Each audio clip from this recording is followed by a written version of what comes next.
Selamat siang, Pak. Siang. Oke, di siang hari ini kita akan lanjutkan dengan materi yaitu bahas namanya gelombang mekanik dan gelombang bunyi. Nah, kemarin Anda sudah belajar mandiri tentang namanya gelombang harmonis sederhana. Nah, gelombang mekanik ini dia adalah salah satu tipe gelombang harmonik sederhana.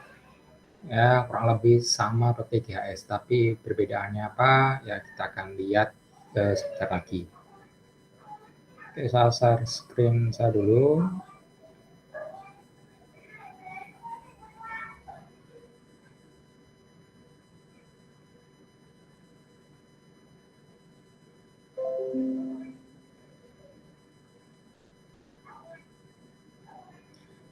Oke, gelombang mekanik.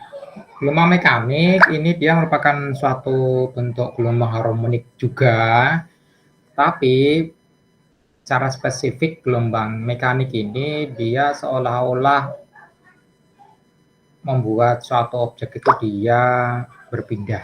Nah, itu ya. Nah, secara umum gelombang mekanik juga disebut namanya gelombang berjalan karena gelombang mekanik dia memiliki energi, energinya yang membuat si objeknya atau apapun yang dalam pad gelombangnya itu dia seolah-olah berpindah. Makanya gelombang mekanik itu sering lazimnya disebut sebagai gelombang berjalan. Secara umum gelombang berjalan itu persamaannya kalau Anda lihat sama seperti gelombang harmonik sederhana. Jadi Z di situ adalah simpangannya, itu adalah A sin omega T min Kx. A itu amplitudonya, lalu omega itu adalah apanya? Kecepatan sudutnya, pergerakannya. Kalau kemarin Anda lihat di GHS tuh kenapa di situ muncul omega ya karena cara umum GHS itu dia ya Anda cuma berputar-putar aja aslinya loh. Tuh, oke. Makanya di situ muncul kecepatan sudutnya. Kalau T ya dia waktu. Lalu K di situ, K kita lihat itu adalah beda fasenya, lalu X adalah simpangan secara sumbu X-nya atau jaraknya. Nah, kalau kita uraikan lebih lanjut, maka kita bisa uraikan bahwasanya omega T min Kx itu bisa Anda uraikan jadi 2pi kalikan T per T besar, T di atas itu adalah waktu, T besarnya adalah periodenya. Berarti dia punya frekuensi. Ya, gelombang berjalan, gelombang mekanik dia punya frekuensi.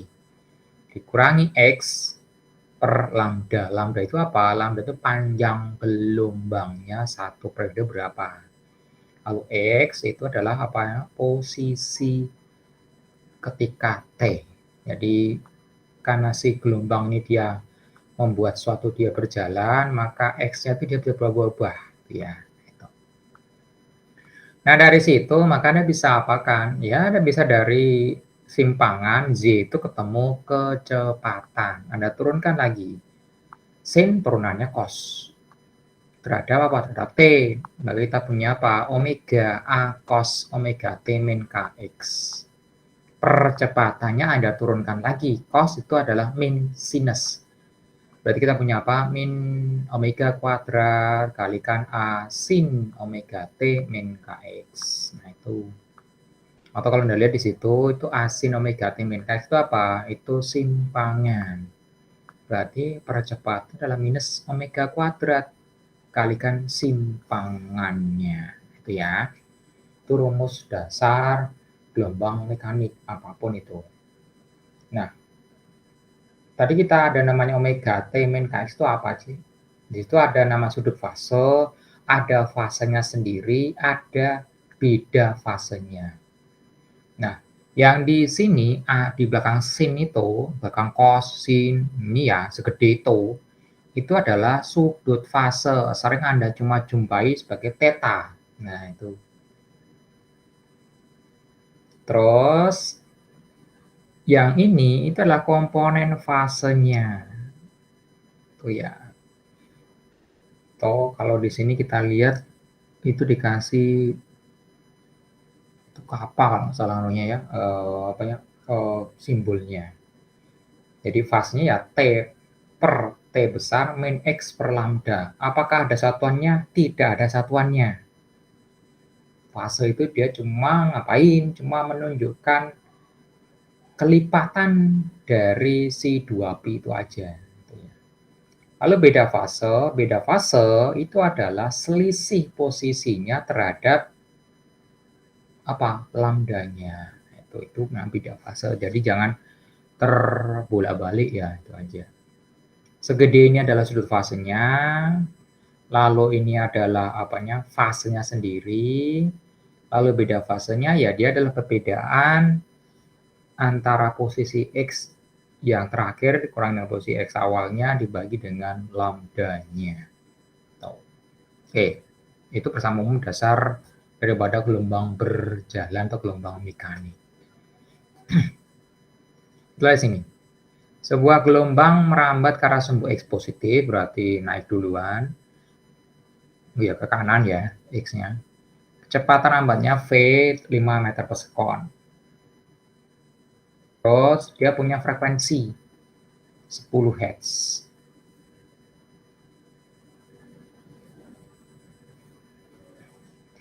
Amplitudenya 2 cm. Kalau getarannya ternyata telah bergetar selama 2/3 detik, terus arah getaran pertamanya ke bawah, maka persamaan umumnya gelombang seperti apa? Kecepatan dan percepatan di titik X setengah meter berapa, lalu fase dan sudut fasenya berapa. Lalu yang terakhir beda fasenya antara kedua X tersebut. Oke, kita lihat. Di situ kita punya V kecil ya, itu sama dengan berapa? 5 meter per sekon. Kita punya frekuensi, itu apa? 10 Hz. Kita punya amplitudo 2 cm. Terus, asal getarannya itu telah bergetar selama 2/3 detik. Itu ya, 2/3 detik. Jadi dia telah bergetar selama 2/3 detik dengan arah getarannya pertama ke bawah. Tuh. Jadi dia selama 2/3 detik itu dia telah ngapain? Dia telah bergetar duluan. Tuh. Jadi yang sekarang Anda lihat sebagai X0-nya itu dia aslinya sudah merupakan 2/3 detik setelahnya. Nah, itu ya. Jadi gelombang aslinya. Itu yang perlu Anda pahami dari 2/3 detik itu.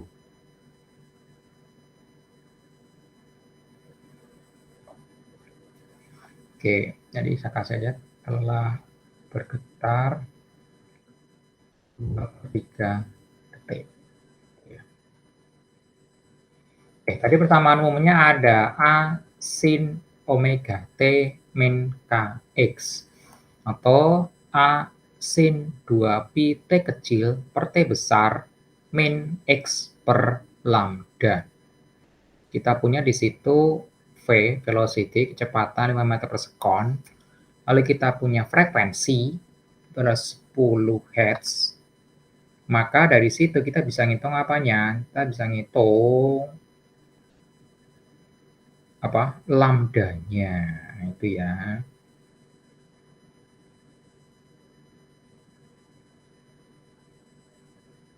Tuh. Ini dari mana sih? Dari apanya? Ya, dari persamaan umum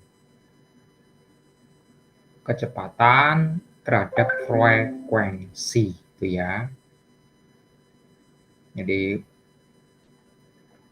ini rumus sangat umum saja bahwasannya lambda itu adalah apa? Lambda adalah V kalikan T besar atau V per frekuensi. Itu harus ketahui ya.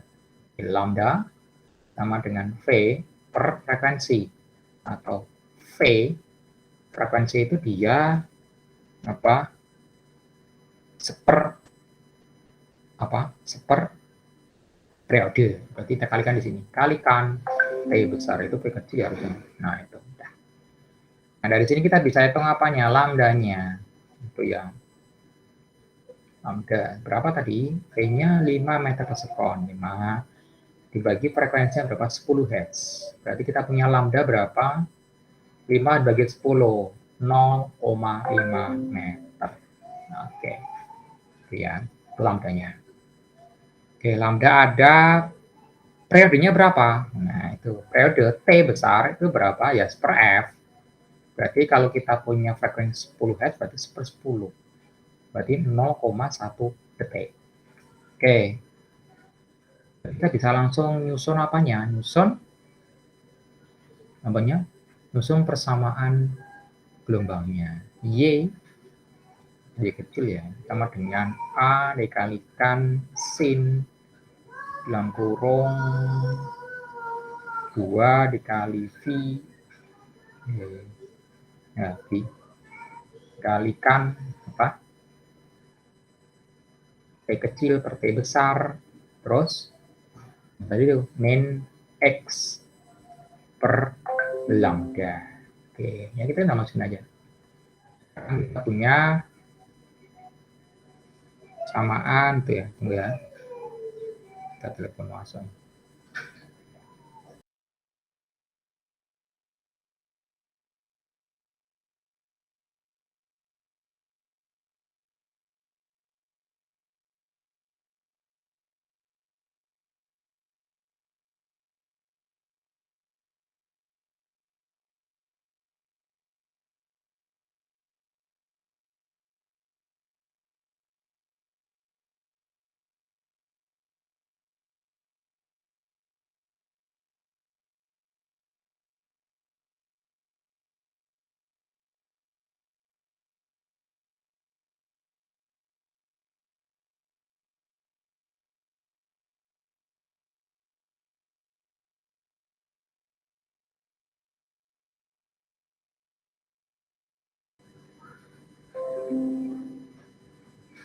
Oke ya, kita masukin ya.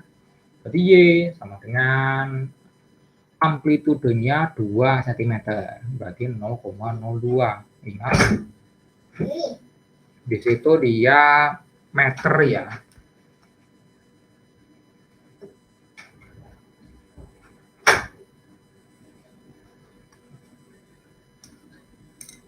Oke, jadi satuannya di situ kita lihat periodenya detik, lambdanya meter. Jadi kita harus masukin semuanya dalam satuan internasionalnya, standarnya. Yang amplitudenya harus meter, makanya saya ubah di sini 0,02 meter.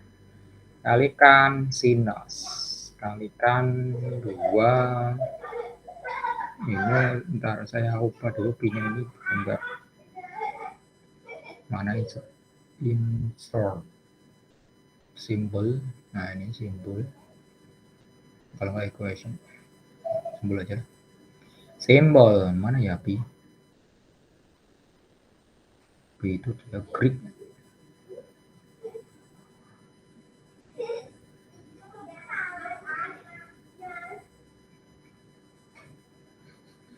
Pi.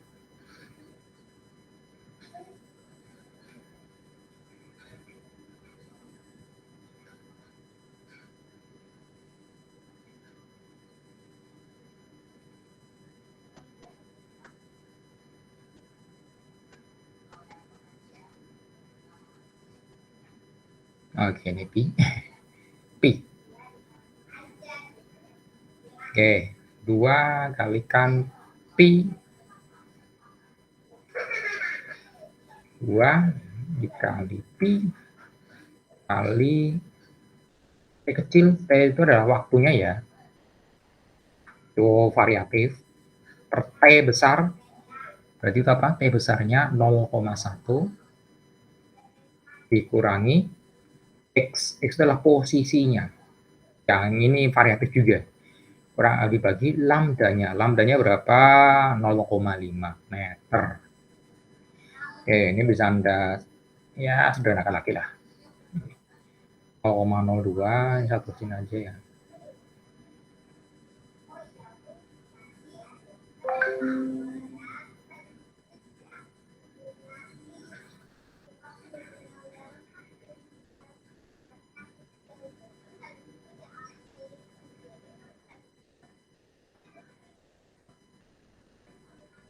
per 0,1 berarti berapa? Ya 10T.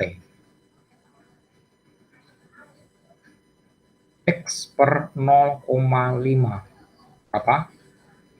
2X.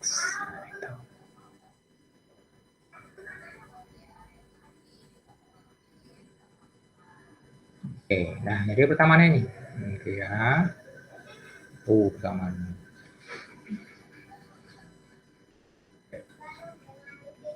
Nah, untuk yang 2/3 ini sering disebut sebagai kalau di kelistrikan nantinya itu Anda akan dapati namanya sinyal listrik. Sinyal listrik yang dia sifatnya leading dan lagging, gitu ya. Nanti akan Anda dapatkan di, kalau dulu saya dapatnya itu di mata kuliah teknik listrik dasar, itu Anda akan dapat seperti itu. Kalau seperti ini dia asal getaran telah bergetar selama, itu berarti artinya aslinya asalnya itu dia sudah leading duluan. Nah, itu.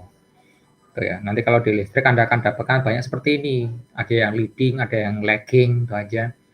Ya, itu sangat umum dan realitanya seperti itu. Jadi jangan dikira bahwasannya Anda punya listrik itu dia ideal kalau 0 derajat. Dan kalau detekan 0 ya dia pasti 0, nggak mungkin, itu aja ya. Ya kecuali Anda punya alat untuk memperbaiki status kualitas listrik Anda, ya saya rasa nggak bakal Anda dapatkan kualitas seperti itu. Oke, jadi yang 2/3 detik itu dia hanya menginformasikan bahwasannya si gelombangnya itu dia sudah bergetar lebih dahulu kalau leading. Oke. Oke, persamaan umum gelombangnya itu seperti ini. Oke. Kecepatan dan percepatan partikelnya di Tx sama dengan setengah meter. Ya, dari sini kita turunkan lagi menjadi persamaan kecepatannya V, velocity, sama dengan turunan sinus itu adalah cos. Oke, cos. Lalu di situ kita punya omega. Nah, tadi omega itu berapa? Omega kalikan T. Omega kalau Anda bisa lihat itu 2πf. Ya. Jadi jangan bingung itu aja. Omega di sini, omega ini ya itu adalah 2πf. Tuh. Jadi mana ya, dari sini sih. Tuh. Oke. Jadi omega. Omeganya 2πf. Gitu ya. 2 kalikan pi itu 0,02 dulu ya.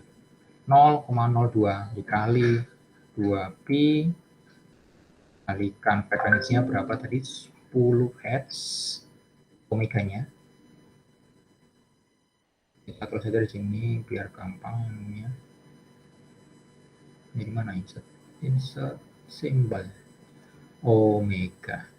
Omega mana ya? Oh, ini omega. Omega itu ada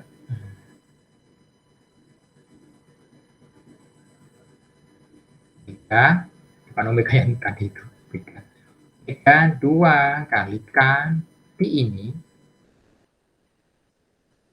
kalikan frekuensinya. Apa ya? Oke, berarti 2 pi. F-nya berapa? F-nya 10, berarti 20 pi. Kita punya di sini 20 pi. Lalu turunannya sin, apa? Cos. Yang di depan itu berubah, yang di sini berubah nggak berubah sama sekali ya. Jadi sama, tetap sama.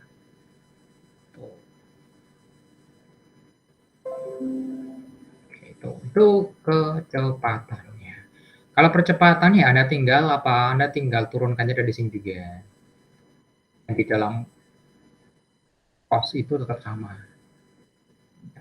Percepatan turunan cos min. Berarti kita punya min omega kuadrat. Omeganya tadi berapa? 20 pi. Berarti kita punya 20 kali 20 400 pi kuadrat. Itu ya, kuadrat.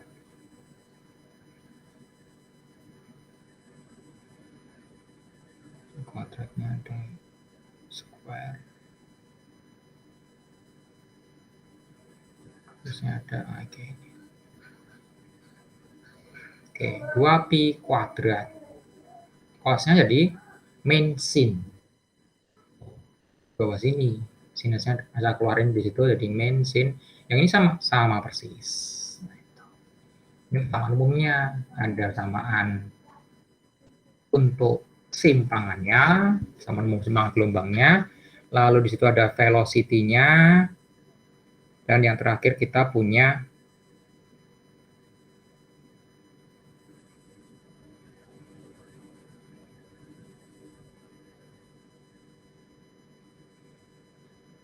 kecepatan dan percepatannya. Oke.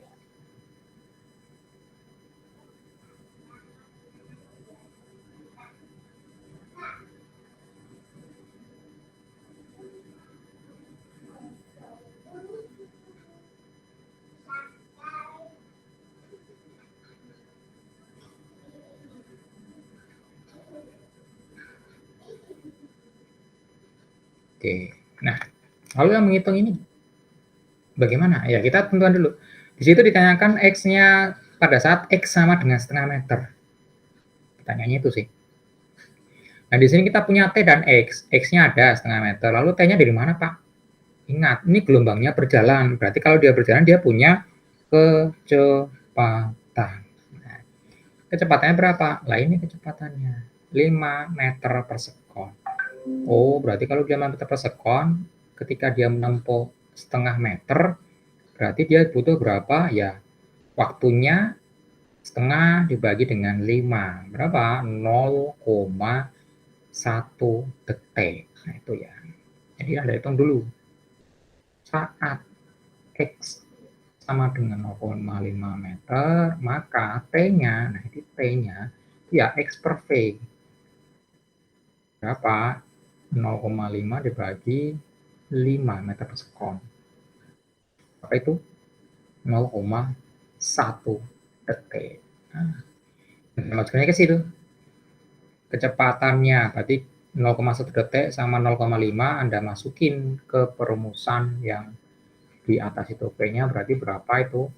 Dari sini. 10 kalikan 0,1 detik. 1.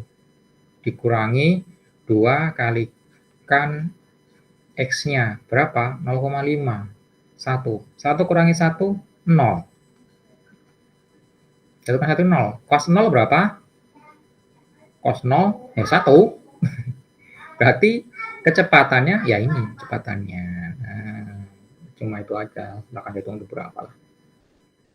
Kecepatannya ya meter per sekon. Kalau percepatannya berapa? Oke, saat T-nya 0,1 dan X-nya 0,5, percepatannya berapa? Nah, ada yang bisa jawab percepatannya berapa? Ayo, silakan. Percepatannya berapa?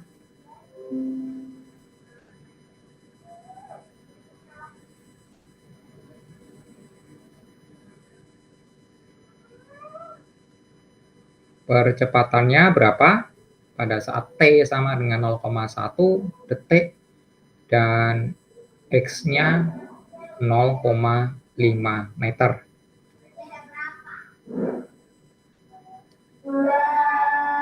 Dulu ya.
Lanjutkan.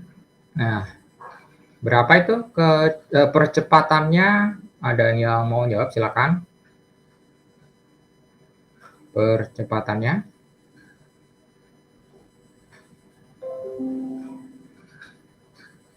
Berapa?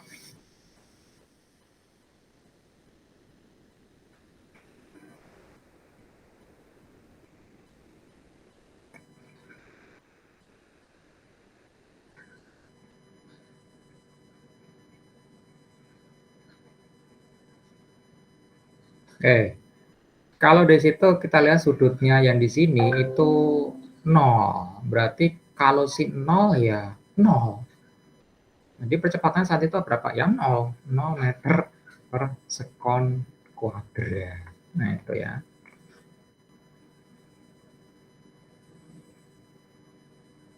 Nah, oke. Tuh. Nanti percepatan segitu. Terus fase dan sudut fase gelombang di titik X berapa? Anda bisa tentukan dari sini. Kalau fasenya ya yang berada di sini semua fasenya. Itu fase. Nah, dari sini balik lagi sini ya. Sudut fasenya itu yang di sini. Sudut fase kalinya itu. Jadi kalau TX 0,5 ya tadi sudut fasenya 0. Fasenya berapa? Fasenya yang ini. Dalam situ fasenya ya. Sudut fasenya 0. Fasenya ya ini di dalam sini 0 juga. Oke, itu. Jangan bingung.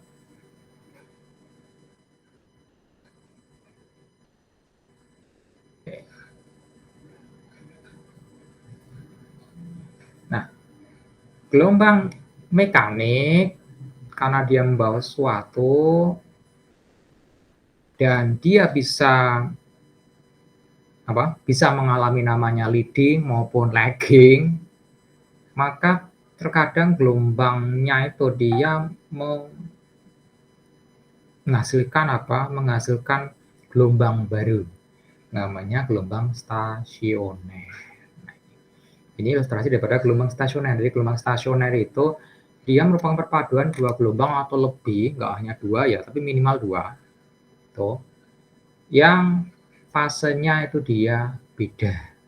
Kalau fasenya sama, maka otomatis gelombang stasioner 0 saja.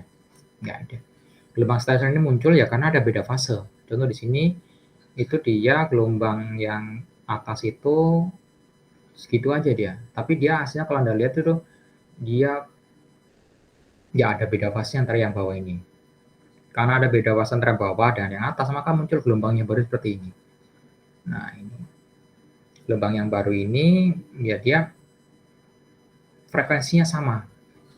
Gitu itu aja. Cuma dia timbul tenggelam. Alias amplitude naik turun naik turun. Itu nama gelombang stasioner. Nah, gelombang stasioner dapat Anda lihat secara mudah pada namanya yaitu dawai atau tali atau apapun yang Anda ikat pada salah satu ujungnya, lalu ujungnya Anda getar-getarkan. Atau yang ujungnya Anda lepasin, lalu setelah itu ujungnya satunya Anda getarkan. Tuh. Nah, pada kondisi seperti ini, maka ada Y, ya dia ada dua kondisi itu, dengan ujung bebas dan ujung terikat. Perumusan seperti itu. Pada ujung bebas, maka persamaan gelombang stasioner yang muncul itu adalah 2 kalikan amplitudo kalikan cos Kx sin omega T. Kalau yang terikat, 2 kali amplitudo sin Kx kalikan cos omega T. Amplitudonya, amplitudo maksimalnya ya, itu adalah 2 kali amplitudonya kalikan cos Kx, kan bebas. Kalau yang terikat, 2 kalikan amplitudo kalikan sinus kalikan Kx-nya. Jadi amplitudenya tergantung apanya? X-nya itu ya. Tuh. Lalu ada letak perut dan letak simpul. Letak perut ini dia merupakan letak sinyal yang dia punya amplitudo besar aja ya. Kalau yang simpul ini cuma simpul tali ya, nggak ada amplitudonya, itu aja kecil. Letak perut untuk ujung bebas itu adalah n kalikan setengah lambda. Tapi kalau untuk yang terikat, seperempat lambda tapi ganjilnya, 2n plus 1. Itu. Oke.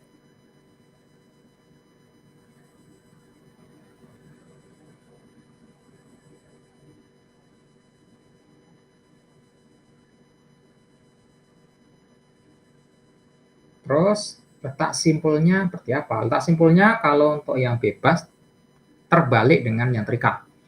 Yang bebas letak simpulnya ya dia kelipatan ganjil dari seperempat lambdanya. Tapi kalau untuk yang terikat itu dia adalah kelipatan n dari setengah lambdanya. Nah itu jadi saling ya bertukar tuh aja sih. Nah ini yang jadi pertanyaan itu biasanya itu adalah apanya? Ntar ya. Panjangnya 25 cm digetarkan naik turun. Jarak perut kelima 25 cm dari titik asal getaran. Berapa panjang gelombang yang terjadi? Tuh.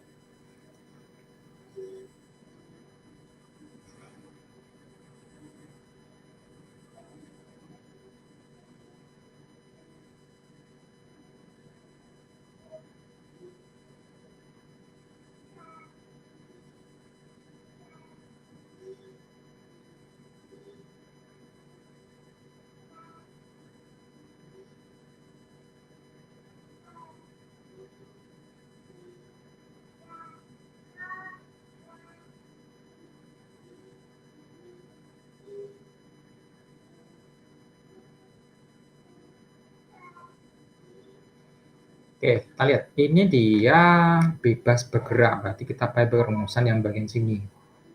Ini ya. Letak perutnya setengah lambda kalikan N-nya. Lalu untuk letak simpulnya ya kelipatan, yaitu kelipatan apa? Kelipatan ganjil daripada seperempat lambdanya.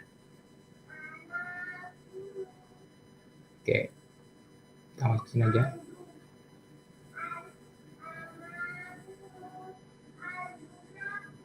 Oke. Panjang totalnya L itu adalah 75 cm. Lalu dia perut kelima, P5 dari asal itu adalah 25 cm.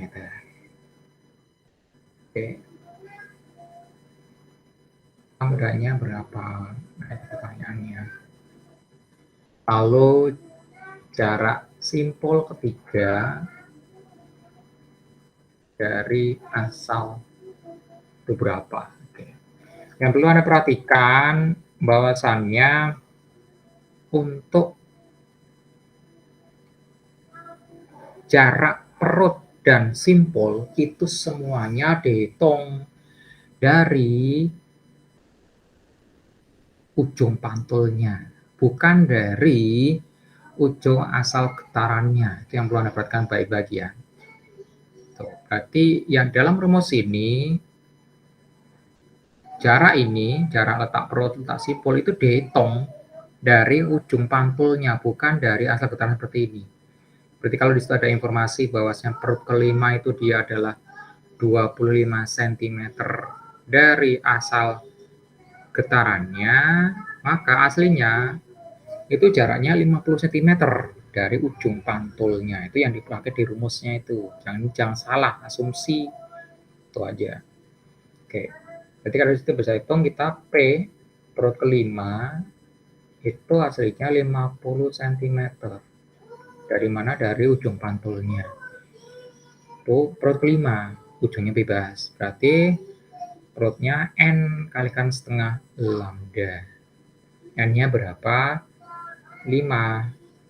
Lalu untuk setengah lambda ya kalikan lambda per 2. Sama dengan berapa? Ya tadi itu 50 cm. Berarti kita bisa hitung lambda. Lambda berapa? 50 kalikan 2 dibagi 5. Nah, itu. Berapa? Ya 20 cm itu lambdanya. Tuh, alias panjang gelombangnya. Tuh. Nah, dari situ kita bisa hitung apa? Simpul ketiganya. Simpul ketiganya berapa? Ya 2N plus 1 kalikan lambda per 4. Ingat, di sini itu dia jaraknya adalah dari ujung pantul. Nah, itu. Hitung aja di sini. 2N plus 1 berarti 7. Kalikan lambda 20 dibagi dengan 4. Berarti 35 cm dari ujung pantul. Kalau disitu ditanyakan dari asal getaran, ya Anda tinggal kurangkan aja 25 cm kurangi 35 cm, berarti 40 cm dari asal getarannya. Jadi jangan salah persepsi ya. Yang di rumus ini, jarak ini itu dihitung dari ujung pantul. Umumnya yang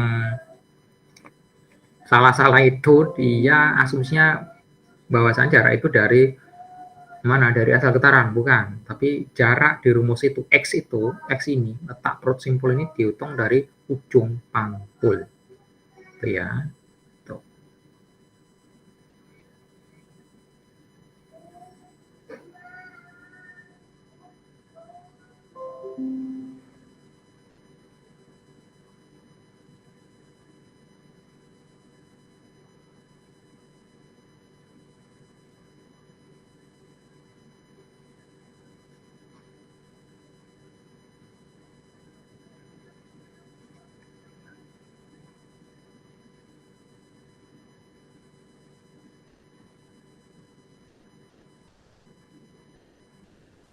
Oke. Itu yang apa ini bebas. Kalau yang terikat ya silakan nanti Anda ini bebas juga, jadi nggak ada masalah. Oke. Nah, itu gelombang mekanik seperti itu ya.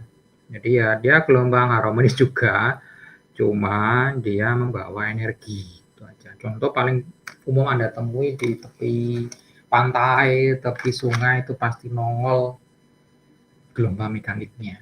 Jadi kalau Anda lemparkan suatu benda di tepi pantai, maka otomatis benda tersebut akan lama-kelamaan mengarah ke tengah lautan. Di bawah mana ya? Di bawah oleh gelombang air lautnya yang dia termasuk ada gelombang mekanik juga. Nah, kalau gelombang mekanik yang destruktif ya gampang Anda bisa lihat pada tanah longsor, itu gelombang mekanik. Lalu ada juga gempa bumi. Kalau di gempa bumi itu dia banyak gelombang mekaniknya. Ada gelombang mekaniknya yang dia pertama kali muncul, lalu ada gelombang mekanik yang mengikuti daripada gelombang mekanik yang pertama, gitu ya. Atau sering orang nyebutnya gempa susulan, nah, itu sih ya sama-sama destruktif itu aja sih. Oke, nah itu namanya gelombang mekanik. Salah satu bentuk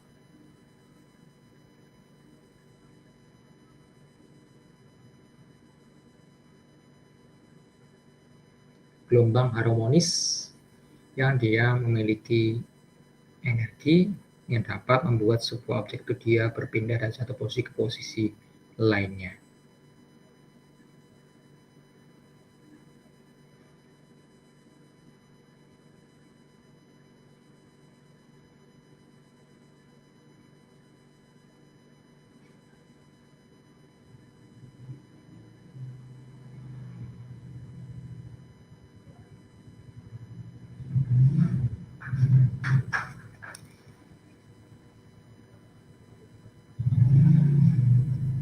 Oke.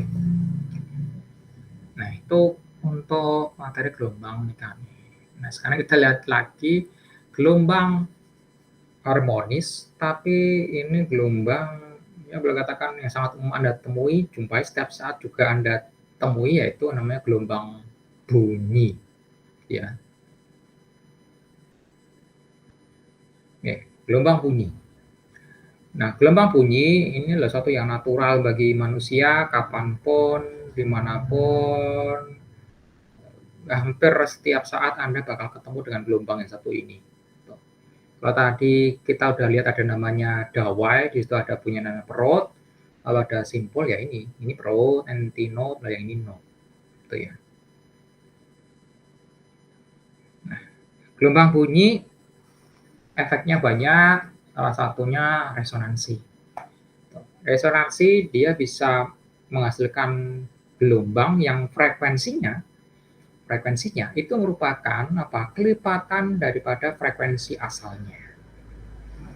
Apakah resonansi itu dia menguntungkan? Umumnya resonansi itu dia berbahaya, gitu aja ya. Kenapa? Ya resonansi bisa mengakibatkan kerapuhan struktural pada apapun. Contoh sangat umum, Anda bisa lihat pada jembatan. Jembatan jembatan yang didesain dengan sedemikian rupa itu bisa ambruk gara-gara resonansi dengan angin. Tuh, salah satu contoh yang terkenal itu di Amerika, jembatan, ada satu jembatan di county-nya itu dia ambruk gara-gara apa? Gara-gara resonansi dengan apa? Dengan badai, angin badai yang letaknya sangat jauh dari tempat tersebut. Itu. Jadi meskipun sangat jauh, tapi ya resonansinya ternyata pas dengan jembatan tersebut. Ya udah jembatannya goyang-goyang, nggak karuan, sampai akhirnya ambruk semuanya. Itu. Hal yang sama juga bisa Anda temui kalau Anda lihat tentara baris, kalau mereka melewati jembatan atau sesuatu yang eh, secara mekanik nggak didesain untuk tahan terhadap resonansi, biasanya mereka akan diinstruksikan untuk atau berjalan dengan random, tidak serempak. Nah itu. Ya kalau serempak ya lama-kelamaan juga goyang-goyang nggak karuan, itu aja. Hal yang sama juga terjadi pada pembukaan jembatan di Inggris. Kalau ini baru-baru sih itu aja, baru-baru aja. Ya. Jadi jembatannya itu dibuka di Inggris dan antusiasme daripada pengunjungnya sangat gede itu aja karena jembatannya unik itu aja. Jembatannya itu dia tidak didesain untuk bergoyang naik turun tapi bergoyang kanan kiri. Ternyata resonan juga. Resonan dengan apa? Resonan dengan gerakan langkah kakinya si orang yang naik di jembatan tersebut. Oh, berarti dia resonannya bukan naik ke atas, bawah bukan, tapi kanan kiri. Ya kanan kiri. Bayangin aja jembatannya bergoyang kanan kiri hampir berapa? Hampir setengah meter. Ya itu. Untungnya jembatannya itu dia dibuat dari metal, jadi ya lebih tahan lah itu aja. Dan ketika diamati kok jembatannya itu mengalami goyangan yang segitu hebat, ya udah langsung di stop untuk pembukaan jembatannya. Tuh, dia resonansi dimanapun ada itu aja. Di listrik juga sama. Listrik PLN itu dia frekuensinya standar kalau di Indonesia itu 50 Hz. Tuh, 50 Hz. Nah, dia bisa menghasilkan resonan frekuensi banyak banget itu aja. Salah satu frekuensi resonan listrik yang berbahaya itu di kisaran 150 Hz atau resonan ketiga. 150 Hz. Ya, nggak tahu kenapa itu dia sangat destruktif bagi berbagai macam peralatan listrik. Jadi kalau Anda ingin merusak alat listrik gampang sih. Anda injekin aja satu signal frekuensi 150 Hz ke dalam listrik Anda, udah bubar jalan itu. Semua alatnya kalau kelamaan dapat seperti itu ya udah rusak. Nah, itu. Resonansi ada juga yang menguntungkan, contoh di sini, resonansi pada senar, apapun itu. Contoh senar gitar, gawai biola, dan sebagainya. Kalau di sini kita ya menguntungkan sih, itu aja. Kenapa ya?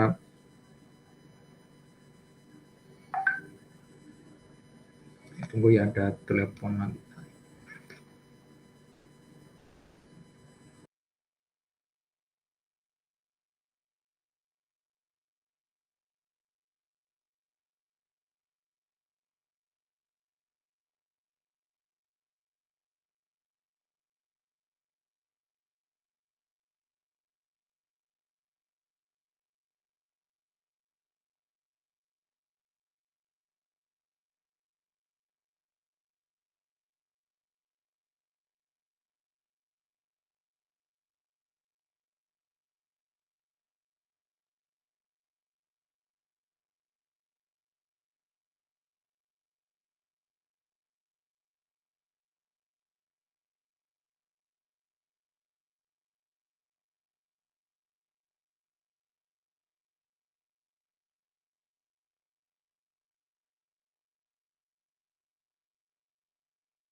Oke,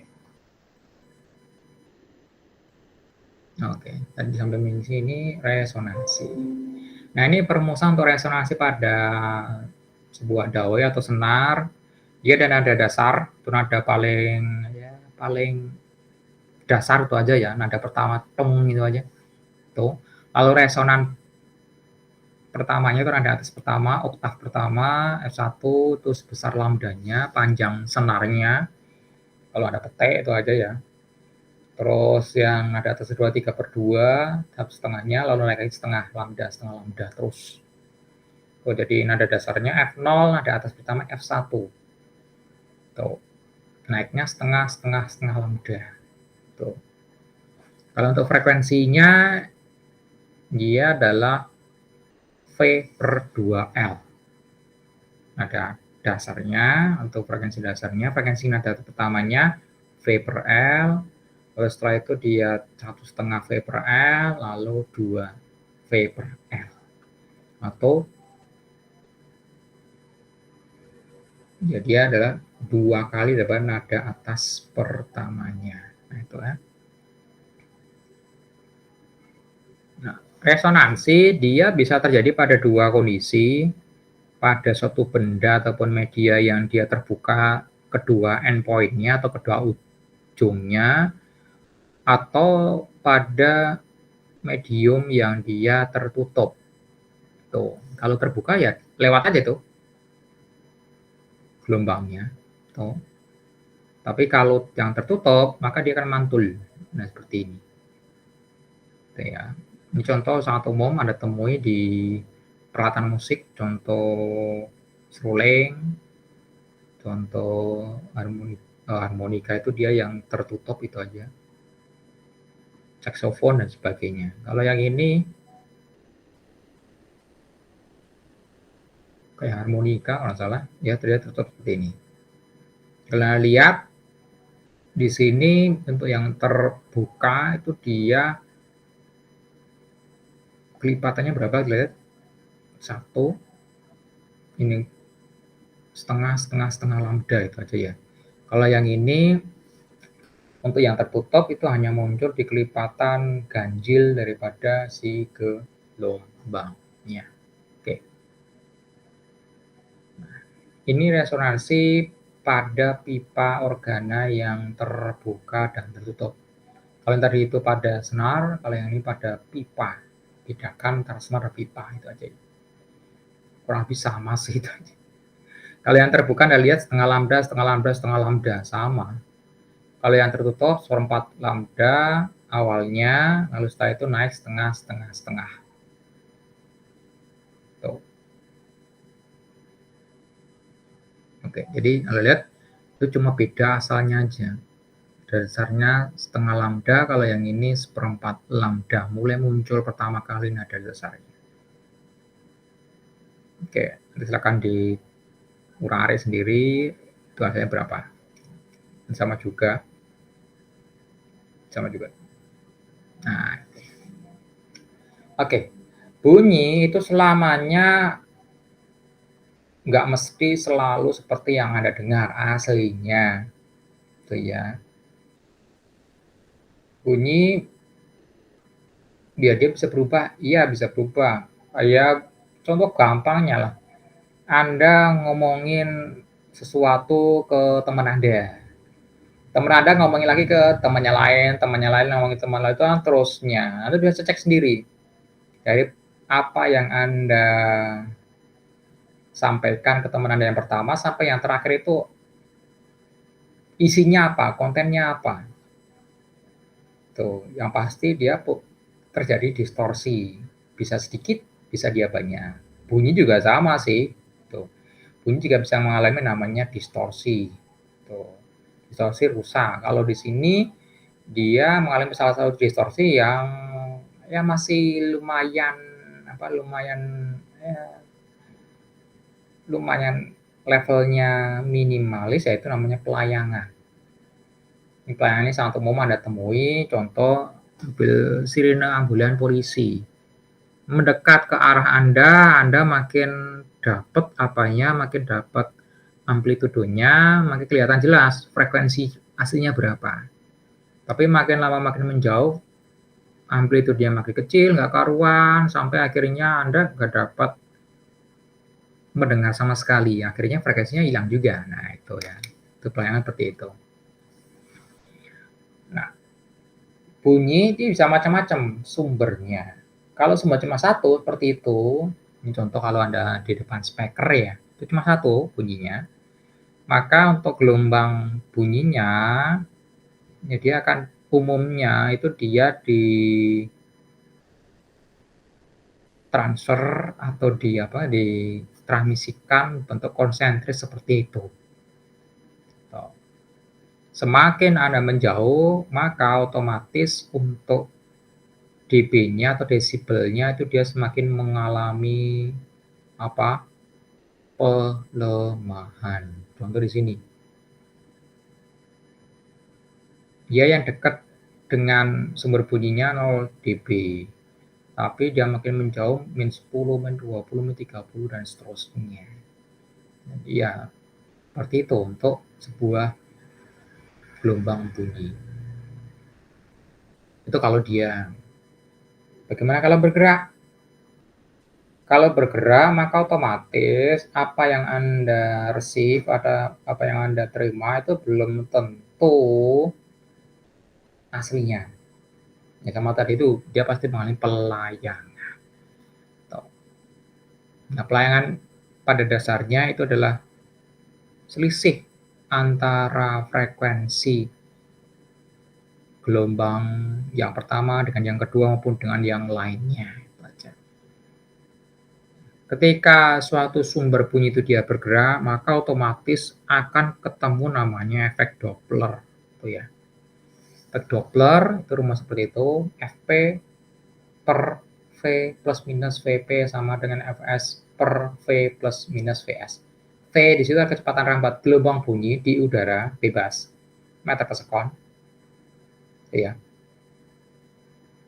Lalu di situ ada plus minus. Nah, syaratnya apa? Jika pendengar mendekati sumber bunyi, maka di situ maka kecepatan pendengarnya itu dia adalah positif. Tapi kalau menjauhi itu kecepatan pendengarnya negatif. Itu harusnya Vp yang di atas ini Vs. Tapi kalau sumber bunyi mendekati pendengar, maka kecepatan sumber bunyinya dia adalah negatif. Terus kalau sumber bunyinya itu menjauhi pendengar, maka kecepatan sumber bunyinya itu dia positif. Nah, lihat di sini. Mendekati, menjauhi berarti bergerak.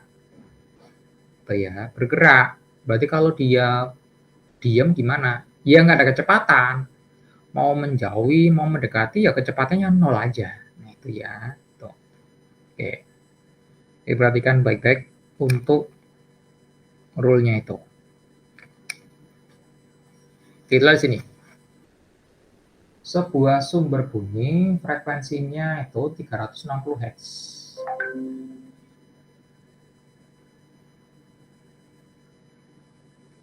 Bergerak menjauhi pendengar. Kecepatannya 20 meter per sekon. Yaitu sumber bunyi Fs sama dengan 360 Hz. Lalu ada Vs, kecepatan sumber bunyinya berapa itu 20 meter per sekon. Nah, ternyata pendengarnya itu dia juga bergerak menjauh. Oke, nah ini sumber bunyi bergerak menjauhi. Berarti apa? Dia positif. Positif. Pendengar bergerak juga menjauhi. Berarti dia negatif. Tapi di sini kecepatan pendengar negatif berapa? Min 10 meter per sekon. Kalau kita cepat rambat udara di rambat bunyi di udara 340 meter per sekon, maka frekuensi yang didengar itu berapa? Tadi rumusnya itu Fs per V, lalu di situ plus minus Vs, Vs-nya dia plus juga berarti plus Vs sama dengan Fp per V plus minus VP. VP-nya itu minus, berarti min VP. 160 Hz dibagi 340 ditambah berapa itu? 20, 360. Sama dengan pendengar dibagi 340 dikurangi 10. 330. Kita hitung berapa yang didengar. Yang didengar ya segitu. 330 Hz. Nah, Anda lihat untuk frekuensi yang didengar oleh pendengarnya itu dia tidak persis seperti frekuensi sumber bunyi aslinya.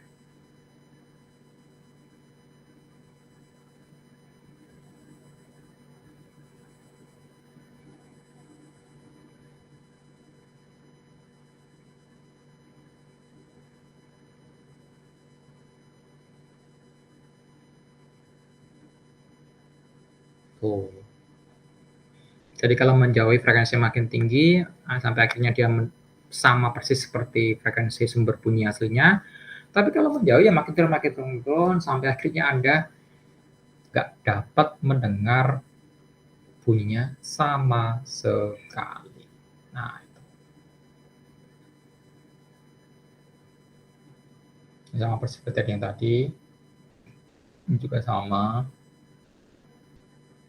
Ini juga sama, cuma Anda harus hati-hati untuk menelaah soalnya. Oke. Nah, itu untuk gelombang mekanik dan gelombang bunyi. Ini adalah pertemuan yang ke-13. Nanti terakhir kita ada di hari Sabtu. Setelahnya untuk minggu depan kita udah yaitu ujian. Cek dulu jadwalnya.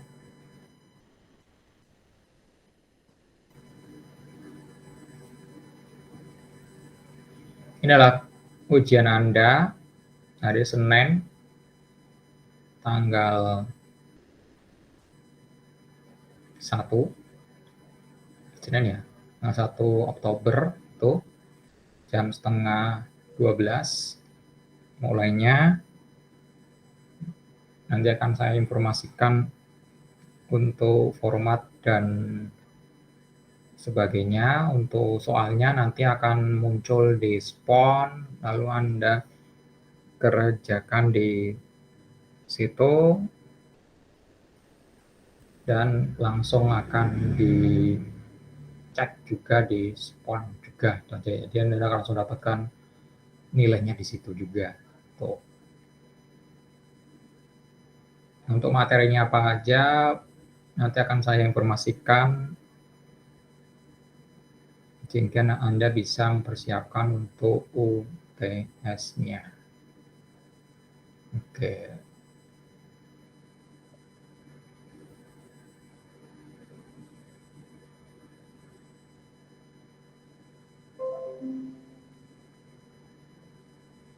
Oke, nah sampai di sini ada yang mau ditanyakan, saya persilahkan. Pak, izin nanya dong. Gimana? Biasanya kalau habis UTS tuh ngapain aja, Pak? Gimana? Kalau UTS udah selesai, Pak. Kalau udah semua UTS udah selesai, Pak. Kalau tes sudah selesai, ya Anda bisa langsung exit, keluar udah. Karena ini sifatnya online, nggak perlu Anda tunggu. Nah, kalau misalnya kan ini Pak, kan semua UTS udah selesai, Pak. Semua mata kuliahnya ya, Pak. Nah, Ya. Terus biasanya tuh langsung belajar lagi atau kayak gimana, Pak? Ya langsung kuliah lagi. Karena untuk yang untuk Anda kan seminggu itu 2 kali pertemuan. Cuma UTS-nya kan sekali aja. Nah, saya nggak tahu hari Sabtu Anda ada ujian nggak? Hari Sabtu, jam 8 itu. Nah, ini. Hari Sabtu jam 8 Anda ada ujian nggak? Kalau nggak ada, ya kita langsung perkuliahan lagi, itu sih. Oke, Pak. Nah, kalau ada di antara Anda yang jam 8 itu dia masih ini jam 8 hari Sabtu itu dia masih ada ujian, ya saya nggak bisa meneruskan untuk perkuliahannya. Kita akan tunggu yang kalau masa ujian 1 minggu biasanya sih itu aja. Tapi kalau untuk kelasnya ini tidak ada ujian di hari Sabtu jam 8 ya kita langsung pakai untuk perkuliahan lagi. Tuh. Ya itu seperti ketentuan yang kemarin diinformasikan di rapat untuk persiapan UTS-nya. Seperti itu.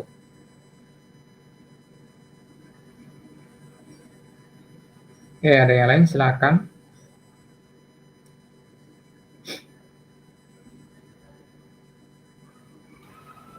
UTS-nya tanggal 1 ini bulan depan, Pak? Iya, 1 November minggu depan. Oke, Pak.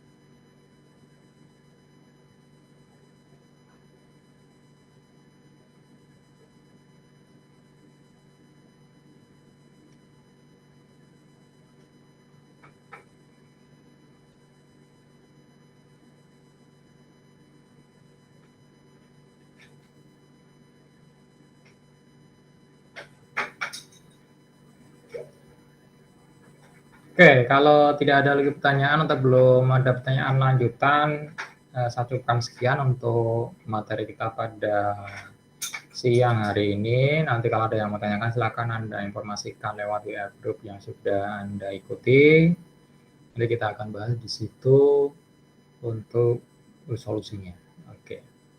Oke, terima kasih. Jaga kesehatan Anda baik-baik. Sampai berjumpa di pertemuan selanjutnya. Jangan lupa Anda pantau spon untuk isi UTS-nya ya. Oke.